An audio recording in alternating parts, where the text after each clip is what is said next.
ನಮಸ್ಕಾರ ಸ್ನೇಹಿತರ. ಹೊಸ ಸಿಎಂ, ಹೊಸ ಬೆಳವಣಿಗೆ, ಹೊಸ ವೇಗ ಅಂತಾನೆ ಹೇಳಬಹುದು.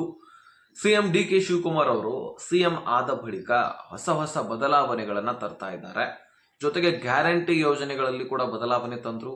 ಈಗ ಮತ್ತೆ ರೈತರಿಗೆ ಭರ್ಜರಿ ಗುಡ್ ನ್ಯೂಸ್ ಗಳನ್ನ ಘೋಷಣೆ ಮಾಡಿದ್ದಾರೆ. ಸೊ ಹಾಗಾದ್ರೆ ಏನೇನು ಒಂದೊಂದಾಗಿ ನಾವು ಸ್ಟೆಪ್ ಬೈ ಸ್ಟೆಪ್ ತಿಳಿತಾ ಹೋಗೋಣ. ಸೊ ಯಾವ ಯಾವ ಯೋಜನೆಗಳಲ್ಲಿ ಏನೇನು ಜಾರಿ ತರ್ತಾ ಇದ್ದಾರೆ, ಏನೇನು ಬದಲಾವಣೆಗಳಾಗ್ತಾ ಇದಾವೆ, ಅದರಲ್ಲಿ ರೈತರಿಗೆ ಮುಖ್ಯವಾಗಿ ಸಾಲ ಮನ್ನಾ, ಬೆಳೆ ಹಾನಿ ಪರಿಹಾರ, ಸಬ್ಸಿಡಿ ಮುಖಾಂತರ ಟ್ರ್ಯಾಕ್ಟರ್, ಜೊತೆಗೆ 5 ಲಕ್ಷದವರೆಗೂ ಕೂಡ ಸಹಾಯಧನ, ಬೋರ್ವೆಲ್ಗಳ ವ್ಯವಸ್ಥೆ ಮಾಡಿಕೊಡೋದು. ಸೊ ಇದೆಲ್ಲದರ ಬಗ್ಗೆ ನಾವು ಈ ವಿಡಿಯೋದಲ್ಲಿ ಚರ್ಚೆ ಮಾಡೋಣ. ರೈತರು ಈ ವಿಡಿಯೋನ ನೋಡ್ತಾ ಇದ್ರೆ ಬರೀ ವಾಚ್ ಮಾಡೋದಲ್ಲ, ಕೊನೆವರೆಗೂ ಅರ್ಥ ಮಾಡ್ಕೊಳ್ಳಿ. ಏನು ವಿಷಯವಿದೆ ಅದನ್ನ ತಿಳ್ಕೊಂಡು ಅದನ್ನ ನೀವು ಕಾರ್ಯರೂಪಕ್ಕೆ ತೆಗೆದುಕೊಂಡು ಈ ಯೋಜನೆಗಳ ಲಾಭವನ್ನ ಪಡ್ಕೊಳ್ಳಿ. ಸ್ನೇಹಿತರೆ, ಮೊದಲನೇದಾಗಿ ಸಾಲ ಮನ್ನಾ. ಹೌದು, ಸಿಎಂ ಡಿ.ಕೆ. ಶಿವಕುಮಾರ್ ಅವರು ಸಾಲ ಮನ್ನಾ ಆಗುವುದರ ಬಗ್ಗೆ ಬಹಳ ಚಿಂತನೆಯನ್ನ ಕೂಡ ನಡೆಸಿದ್ರು. ಯಾಕಂದ್ರೆ ಹೊಸ ಸಿಎಂ ಆದ ಬಳಿಕನೇ ಸಾಕಷ್ಟು ಯೋಜನೆಗಳಲ್ಲಿ ಈಗ ಗೃಹಲಕ್ಷ್ಮಿಯಲ್ಲಿ ಬದಲಾವಣೆ ತಂದ್ರು, ಗೃಹ ಜ್ಯೋತಿಯಲ್ಲಿ ಬದಲಾವಣೆ ತಂದ್ರು, ಅನ್ನಭಾಗ್ಯದಲ್ಲಿ ಬದಲಾವಣೆಯನ್ನ ತರ್ತಾ ಇದ್ದಾರೆ, ಶಕ್ತಿ ಯೋಜನೆಯಲ್ಲಿ ಕೂಡ ಬದಲಾವಣೆ ತರ್ತಾ ಇದ್ದಾರೆ, ಸ್ಮಾರ್ಟ್ ಕಾರ್ಡ್ ಅನ್ನುವಂಥದ್ದು ಬರ್ತಾ ಇದೆ. ಸೊ ಹೀಗೆ ನಾನಾ ರೀತಿಯ ಬದಲಾವಣೆಗಳಾಗಿದ್ದಾವೆ. ಅದ್ರ ಬಗ್ಗೆ ಇಲ್ಲಿ ಮಾತನಾಡೋದು ಬೇಡ. ನಾವು ಮುಖ್ಯವಾಗಿ ರೈತರಿಗೆ ಏನ್ ಬದಲಾವಣೆ ಆಗಿದೆ, ಏನ್ ಗುಡ್ ನ್ಯೂಸ್ ಕೊಟ್ಟಿದ್ದಾರೆ ಅದರ ಬಗ್ಗೆ ನೋಡ್ತಾ ಹೋಗೋಣ. ಈ ಸಾಲ ಮನ್ನಾ ಅನ್ನೋದ್ರೆ, ಈಗ ನೀವು 5 ಲಕ್ಷ ರೂಪಾಯಿ ಸಾಲ ಮಾಡಿದ್ರಿ ಅಥವಾ 2 ಲಕ್ಷ ರೂಪಾಯಿ ಸಾಲ ಮಾಡಿದ್ರಿ, ನಿಮಗೆ 1 ಲಕ್ಷದವರೆಗೂ ಕೂಡ ಸಾಲ ಮನ್ನಾ ಆಗುವಂತಹ ಸಾಧ್ಯತೆ ಇದೆ. ಆದ್ರೆ ರಾಜ್ಯ ಸರ್ಕಾರ ಏನ್ ಮಾಡ್ತಾ ಇದೆ, ಈಗಾಗಲೇ ಗ್ಯಾರಂಟಿ ಯೋಜನೆಗಳನ್ನ ಬೇರೆ ಕೊಡ್ತಾ ಇದೆ. ಹೌದು, ಗ್ಯಾರಂಟಿ ಯೋಜನೆಗಳನ್ನ ಈ ಕಡೆ ಕೊಡ್ತಾ ಇದೆ. ಸೊ ಈ ಕಡೆ ಪಿಂಚಣಿಯನ್ನು ಕೂಡ ಕೊಡಬೇಕು. ಈ ಎಲ್ಲ ಗೊಂದಲಗಳು ಇದ್ದಾವೆ. ಇದರ ಮಧ್ಯದಲ್ಲಿ ಶಕ್ತಿ ಯೋಜನೆಯಲ್ಲಿ ಪುರುಷರಿಗೂ ಅಂದ್ರೆ ಪುರುಷ ವಿದ್ಯಾರ್ಥಿಗಳಿಗೂ ಕೂಡ ಫ್ರೀ ಆಗಿ ಶಕ್ತಿ ಯೋಜನೆಯ ಲಾಭವನ್ನ ಕೊಡ್ತಾ ಇದ್ದಾರೆ. ಅವರಿಗೂ ಕೂಡ ಫ್ರೀ ಬಸ್ ಪಾಸ್ ಕೊಡ್ತಾ ಇದ್ದಾರೆ. ಸೊ ಹೀಗೆ ನಾನಾ ರೀತಿಯ ಯೋಜನೆಗಳಲ್ಲಿ ಲಾಭ ಕೊಡ್ತಾ ಇದೀವಿ ನಾವು. ಸೊ ಹೀಗಾಗಿ ಸಾಲ ಮನ್ನಾ ನಾವು ಮಾಡ್ತಿದ್ವಿ, ಆದ್ರೆ ಈಗಾಗಲೇ ಬೆಳೆ ಹಾನಿ ಪರಿಹಾರವನ್ನ ಕೊಡಬೇಕು ಅಂತ ನಾವು ಚಿಂತನೆ ನಡೆಸಿದೀವಿ ಎನ್ನುವಂತಹ ಅಪ್ಡೇಟ್ ಅನ್ನ ಇಲ್ಲಿ ಡಿ.ಕೆ. ಶಿವಕುಮಾರ್ ಅವರು ಕೊಟ್ಟಿದ್ದಾರೆ. ಹೌದು, ಸಾಲ ಮನ್ನಾ ಆಗೋದು ಆದ್ರೂ ಸಹಿತ 30,000ವರೆಗೆ ಮಾತ್ರ. ನಿಮ್ಮ ಹತ್ರ 1 ಲಕ್ಷ ರೂಪಾಯಿ ಸಾಲ ಇದ್ರೆ 70,000 ನೀವು ತುಂಬಬೇಕು, 30,000 ಮಾತ್ರ ರಾಜ್ಯ ಸರ್ಕಾರ ಮಾಡುತ್ತೆ. ಅಥವಾ 2 ಲಕ್ಷ ರೂಪಾಯಿ ಇದ್ರೆ 1,70,000 ನೀವು ತುಂಬಬೇಕು, 30,000 ರೂಪಾಯಿ ಮಾತ್ರ ಮಾಡುತ್ತೆ. ಯಾಕಂದ್ರೆ ಈಗಾಗಲೇ ಸಾಕಷ್ಟು ಗ್ಯಾರಂಟಿ ಯೋಜನೆಗಳನ್ನ ರಾಜ್ಯ ಸರ್ಕಾರ ಕೊಟ್ಟೆ ಸಾಲವನ್ನ ಮಾಡಿಕೊಂಡೇ ಬೆಲೆಗಳ ಏರಿಕೆ ರಾಜ್ಯದಲ್ಲಿ ನೋಡ್ತಾ ಇದ್ರಿ. ಇನ್ನೂ ಹೆಚ್ಚಿನ ಸಾಲ ಸೌಲಭ್ಯ ಮತ್ತು ಇನ್ನಿತರ ಯೋಜನೆಗಳನ್ನ ಕೊಡ್ಲಿಕ್ಕೆ ಸರ್ಕಾರಕ್ಕೆ ಅಷ್ಟೊಂದು ಆಗೋದಿಲ್ಲ. ಆದ್ರೆ ಬೆಳೆ ಹಾನಿ ಖಂಡಿತವಾಗ್ಲೂ ಕೊಡಬೇಕು. ಬರೀ ಈ ಒಂದು ಕಾಂಗ್ರೆಸ್ ಪಕ್ಷ ಅಲ್ಲ, ಬಿಜೆಪಿ ಬಂದ್ರು ಕೊಡ್ಲೇಬೇಕು, JDS ಪಕ್ಷ ಬಂದ್ರು ಕೂಡ ಕೊಡ್ಲೇಬೇಕು. ರೈತರ ಹತ್ರ ಗಮನ ಹರಿಸಲೇಬೇಕು. ಯಾಕಂದ್ರೆ ರೈತರು ಅವರು ಬೆಳೆದಿರತಕ್ಕಂತಹ ಬೆಳೆಗಳನ್ನ ನಾವು ತಿಂದು ಬದುಕ್ತಾ ಇರ್ತೀವಿ. ಸೊ ಅಂತವರಿಗೆ ಸರ್ಕಾರ ಕೈ ಹಿಡಿಲಿಲ್ಲಪ್ಪ ಅಂದ್ರೆ ಮತ್ತೆ ಯಾರು ಹಿಡಿತಾರೆ? ಸೊ ಹೀಗಾಗಿ ರಾಜ್ಯ ಸರ್ಕಾರ ಬೆಳೆ ಹಾನಿಯನ್ನ ಘೋಷಣೆ ಮಾಡಿದೆ. ಸುಮಾರು 6,200 ಕೋಟಿಯಷ್ಟು ದುಡ್ಡನ್ನ ಬಜೆಟ್ ಮಂಡನೆಯಲ್ಲಿ ಸಿಎಂ ಸಿದ್ದರಾಮಯ್ಯನವರು ಮೀಸಲಿಟ್ಟಿದ್ರಲ್ಲ, ಆ ದುಡ್ಡನ್ನ ಈಗ ರೈತರಿಗೋಸ್ಕರ ಬಳಕೆ ಮಾಡಲಾಗ್ತಾ ಇದೆ. ಸೊ ಹೆಚ್ಚಿನ ಮಳೆಯಿಂದಾಗಿ ನಿಮ್ಮ ಬೆಳೆಗಳು ಬೇಸಿಗೆ ಕಾಲದಲ್ಲಿ ಕೂಡ ಒಂದೊಂದು ಕಡೆ ಮಳೆ ಸುರಿಬಿಟ್ಟಿದೆ. ಸಿಕ್ಕಾಪಟ್ಟೆ ಗಾಳಿ, ಸುಂಟರ ಗಾಳಿ, ಆಲೆಕಲ್ಲು ಮಳೆಗಳು ಕೂಡ ಆಗಿರೋದು ನಮ್ಮ ಗಮನದಲ್ಲಿ ಬಂತು. ಈಗ ತಾನೇ ಮಳೆಗಾಲ ಪ್ರಾರಂಭ ಆಗಿದೆ, ಇನ್ನೂ ಹೆಚ್ಚಿನ ಮಳೆ ಆಗತ್ತೆ. ಸೊ ಹೀಗಾಗಿ ರೈತರು ತತ್ತರಿಸಿ ಹೋಗ್ತಾರೆ. ಅದರಲ್ಲಿ ಸಣ್ಣ ಪುಟ್ಟ ರೈತರು ಸಾಲ ಸೂಲಗಳನ್ನ ಮಾಡಿಕೊಂಡು ಬೆಳೆಗಳನ್ನ ಬೆಳೆದಿರ್ತಾರೆ. ಸೊ ಅಂತಹ ರೈತರಿಗೆ ಏನಾದ್ರೂ ಸೊಲ್ಯೂಷನ್ ಸಿಗ್ಲೇಬೇಕಲ್ವಾ? ಹೀಗಾಗಿ 1 ಹೆಕ್ಟರ್ಗೆ, ಅದು ನೀರಾವರಿ ಜಮೀನು ಇರ್ತಕ್ಕಂತಹ ಭೂಮಿಗಳಿಗೆ 31,500 ತನಕ ಬೆಳೆ ಹಾನಿ ವಿಮೆ ಸಿಗ್ತಾ ಇದೆ. ಜೊತೆಗೆ NDRF ಕುಸ್ಕಿ ಜಮೀನು ಹೊಂದಂತವರೆಗೆ 25,500ವರೆಗೂ ಕೂಡ ಬೆಳೆ ಹಾನಿ ಪರಿಹಾರ ಸಿಗ್ತಾ ಇದೆ. ನೀವು ಬೆಳೆದಿರ್ತಕ್ಕಂತಹ ಬೆಳೆ ನಿಮ್ಮ ಒಂದು ಫಲವತ್ತತೆಯ ಭೂಮಿಯ ಆಧಾರದ ಮೇಲೆ ನಿಮಗೆ ಬೆಳೆ ಹಾನಿ ಪರಿಹಾರ ಸಿಗತ್ತೆ. ಆದ್ರೆ ಜಂಟಿ ಸರ್ವೆ ಆಗೋದು ಅತಿ ಅವಶ್ಯಕ. ಹೌದು, ಜಂಟಿ ಸರ್ವೆ ಆದ್ರೆ ಮಾತ್ರ ನಿಮಗೆ ದುಡ್ಡು ಸಿಗುವಂಥದ್ದು. ಜಂಟಿ ಸರ್ವೆ ನಿಮ್ಮ ಹೊಲದಲ್ಲಿ ಆಗಿಲ್ಲ ಅಂದ್ರೆ, ಈಗಾಗಲೇ ಆಗಿದೆ ಮತ್ತು 30,000 ಹೆಕ್ಟರ್ಗಳು ನಾಶ ಆಗಿರೋದು ಸರ್ಕಾರದ ಗಮನಕ್ಕೆ ಬಂದಿದೆ. ಹಾಗಾಗಿ 6,200 ಕೋಟಿ ಬಿಡುಗಡೆ ಮಾಡಲಾಗಿದೆ. ಮತ್ತು ನಿಮ್ಮ ಹೊಲದಲ್ಲಿ ಜಂಟಿ ಸರ್ವೆ ಆಗಿಲ್ಲ ಅಂದ್ರೆ ನಿಮ್ಮ ತಾಲೂಕಿನಲ್ಲಿರ್ತಕ್ಕಂತಹ ಗ್ರಾಮ ಪಂಚಾಯತಿಗೆ ಹೋಗಿ ಭೇಟಿ ಕೊಡಬಹುದು, ಅಥವಾ ರೈತ ಸಂಪರ್ಕ ಕೇಂದ್ರಕ್ಕೆ ಹೋಗಿ ಆ ವಿಡಿಯೋ ಮಾಡ್ಕೊಳ್ಳಿ ಬೆಳೆ ಹಾನಿಯಾಗಿರ್ತಕ್ಕಂಥದ್ದನ್ನ.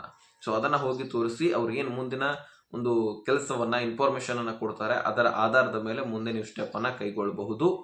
ಇನ್ನು ಈ ಸಾಲ ಮನ್ನಾ ಮತ್ತು ಬೆಳೆ ಹಾನಿ ಪರಿಹಾರದ ಬಗ್ಗೆ ಕ್ಲಿಯರಿಟಿ ಸಿಕ್ತಂತ ಅನ್ಕೊಳ್ತೀನಿ. ಯಾಕಂದ್ರೆ ಎರಡರಲ್ಲಿ ಒಂದು ಕೊಡ್ಲಿಕ್ಕೆ ಸಾಧ್ಯ, ಎರಡೂ ಕೊಡ್ಲಿಕ್ಕೆ ಸಾಧ್ಯ ಇಲ್ಲ.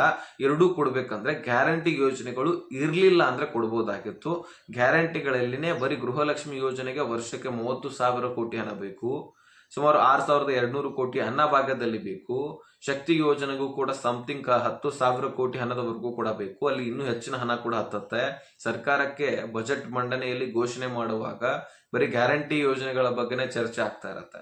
ಸೊ ಹಾಗಾಗಿ ಉಳಿದಿರ್ತಕ್ಕಂತಹ ಯೋಜನೆಗಳನ್ನ ನಡೆಸೋದಾದ್ರೂ ಹೇಗೆ ಅಂತ ಕ್ವಶನ್ ಮಾರ್ಕ್ ಆಗ್ಬಿಟ್ಟಿದೆ. ಸೊ ಸದ್ಯಕ್ಕೆ ರೈತರಿಗೆ ಬೆಳೆ ಹಾನಿ ಪರಿಹಾರ ಸಿಕ್ಕರೆ ಪಿಂಚಣಿದಾರರಿಗೆ ಪಿಂಚಣಿ ಸಿಗ್ತಾ ಇದೆ. ಈ ಗ್ಯಾರಂಟಿ ಯೋಜನೆಗಳನ್ನ ಹೊರತುಪಡಿಸಿ ಇಷ್ಟು ಮಾತ್ರ ನಡೀತಾ ಇದೆ.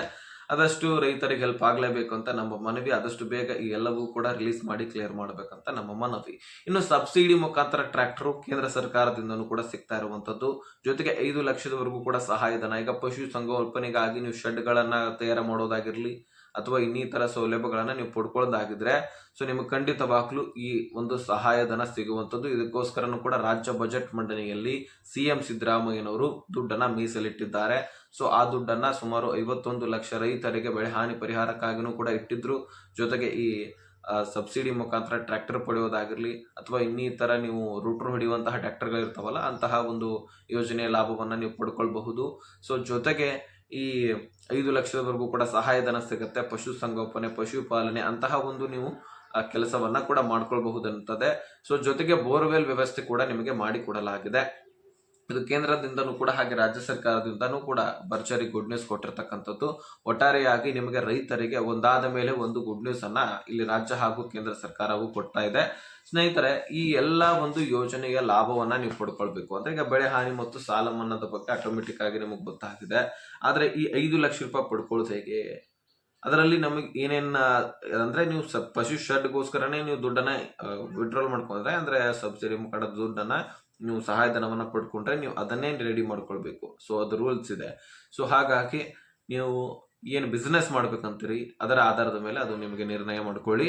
ಸೊ ಜೊತೆಗೆ ಸಬ್ಸಿಡಿ ಮುಖಾಂತರ ಟ್ರ್ಯಾಕ್ಟರ್ ಬೇಕಾದ್ರೆ ರೂಟರ್ ಹೊಡೆಯುವಂತವರಿಗೆ ಅದು ಕೂಡ ಸಿಗುತ್ತೆ. ಮತ್ತು ಬೋರ್ವೆಲ್ ವ್ಯವಸ್ಥೆ ನಿಮ್ಮ ಹೊಲ ಗದ್ದೆಗಳಲ್ಲಿ ಸರ್ಕಾರವೇ ಖುದ್ದಾಗಿ ಒದಗಿಸಿಕೊಡುವಂತಹ ಒಂದು ಕೆಲಸ ಮಾಡುತ್ತೆ. ಇದಕ್ಕೆ ಅಪ್ಲೈ ಕೂಡ ನೀವು ಮಾಡಬೇಕಾಗತ್ತೆ. ಸೊ ಹಾಗಾದ್ರೆ ಅಪ್ಲೈ ಮಾಡೋದು ಹೇಗೆ? ಇಂತಹ ಯೋಜನೆಗಳನ್ನ ಲಾಭವನ್ನ ನಾವು ಪಡ್ಕೊಳ್ಳೋದಾದ್ರೂ ಹೇಗೆ ಅಂತ ನಿಮ್ಮಲ್ಲಿ ಪ್ರಶ್ನೆ ಬಂದಿರಬಹುದು. ಆ ಪ್ರಶ್ನೆಗಳಿಗೆ ಉತ್ತರವನ್ನ ನಾನು ಕೊಡ್ತೀನಿ, ಕೇಳಿಸ್ಕೊಳ್ಳಿ ಸ್ನೇಹಿತರೆ. ಮತ್ತು ನಿಮ್ಮ ಮೊಬೈಲಲ್ಲಿ ನಾನು ಮಾಡ್ತಕ್ಕಂತಹ ಸ್ಟೆಪ್ ಅನ್ನ ನೀವು ಕೂಡ ಮಾಡಿ. ಸ್ನೇಹಿತರೆ, ನಾನು ಒಂದು ಸ್ಕ್ರೀನ್ ವಿಡಿಯೋ ಹಾಕ್ತೇನೆ ಇಲ್ಲಿ ಸೈಡು. ಸೊ ಅದರ ಪ್ರಕಾರ ನೀವು ನೋಡ್ಕೊಳ್ಬೇಕು ನಿಮ್ಮ ಮೊಬೈಲಲ್ಲಿ. ಸೊ ನೀವೇನು ಇಲ್ಲ, ಸಿಂಪಲ್ ಆಗಿ ಗೂಗಲ್ ಅಥವಾ ಕ್ರೋಮ್ ಅನ್ನ ನಿಮ್ಮ ಮೊಬೈಲಲ್ಲಿ ಓಪನ್ ಮಾಡ್ಕೊಳ್ಳಿ. ಸೊ ಅಲ್ಲಿ vinodgowda.in ಅಂತ ಸರ್ಚ್ ಮಾಡಿ. ಸಿಂಪಲ್ ಆಗಿ ಗೂಗಲ್ ಅಲ್ಲಿ ಸರ್ಚ್ ಮಾಡಿದ ತಕ್ಷಣ ಮೊದಲೇ ಕಾಣಿಸುವಂತಹ ವೆಬ್ಸೈಟ್ ಮೇಲೆ ಕ್ಲಿಕ್ ಮಾಡ್ಕೊಳ್ಳಿ. ಕ್ಲಿಕ್ ಮಾಡಿದ ತಕ್ಷಣ ಇಲ್ಲಿ ರೈತರಿಗೆ ಸಂಬಂಧಪಟ್ಟಂತಹ ಎಲ್ಲ ಯೋಜನೆಗಳ ಲಾಭಗಳು ಇಲ್ಲಿ ಸಿಗ್ತಾ ಇರತ್ತೆ.